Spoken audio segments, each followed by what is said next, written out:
Corona virus হয়ে উঠেছে এক ভয়াবহ মহামারী। এর প্রতিকারের জন্য আমরা কি কি করতে পারি? হাত ধুতে হবে বারবার সাবান বা স্যানিটাইজার দিয়ে, প্রতিবার কমপক্ষে 20 সেকেন্ড ধরে।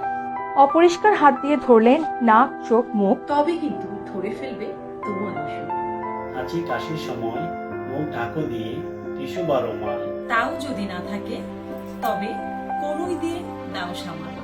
যদি খুব প্রয়োজন হয় যেতে ঘরের বাইরে, ভালোভাবে পরিষ্কার হয়ে নিব ঘরে ফিরে।